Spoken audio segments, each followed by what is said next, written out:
ሰበር መረጃ የኢራን አብዮታዊ ዘብ ከፍተኛ አዛዥ በኢራን እስላማዊ አብዮታዊ ዘብ ውስጥ የሚገኘው የፋቲን የተባለው ክፍል አዛዥ የሆኑት ጀነራል መሐመድ አሊ ፋታሊዚድ መገደላቸውን የሀገሪቱ መገናኛ ብዙሃን ጠቅሶ የቢቢሲ ፋርስ ቋንቋ አገልግሎት ዘገበ።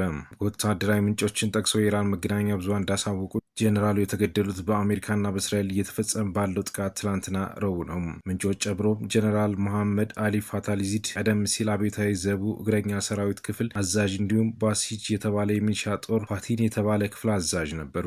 የቻይናው ዥዋን የዜና ወኪል በበኩሉ ከኢራን ጦር ኃይሎች ጠቅላይ ማዘዣ ጋር ግንኙነት ያለው ዴፋ የተባለው የኢራን ዜና አገልግሎትን ጠቅሶ ዘግቧል። በተጨማሪም የኢራን መንግስት ተቃዋሚ ቡድኖች ምንጮችም ከፍተኛው የአብዮታዊ ዘቡ አዛዥ መገደላቸውን እየተናገሩ ነው። ይህ በጀነራል መሐመድ አሊ ፋታሊዚድ የሚመራው ፋቲን የተባለው የአብዮታዊ ዘቡ ልዩ ክፍል በሶሪያ ጦርነት ውስጥ ተሳታፊ እንደነበረም አንዳንድ ምንጮች አመላክተዋል። በተጨማሪም በአብዮታዊ ዘቡ በእግረኛ ጦር ውስጥ የሚገኙት አባላት የተለያዩ ወታደራዊ ስልጠና እየወሰዱና በመንግስት ላይ የሚነሱ ተቃውሞዎችን በመቆጣጠር ይሳተፋሉ። እስካሁን ስለ ከፍተኛ የጦር ጀኔራሉ መገደል ከኢራንም ሆነ ከእስራኤል በኩል የተባለ ነገር የለም።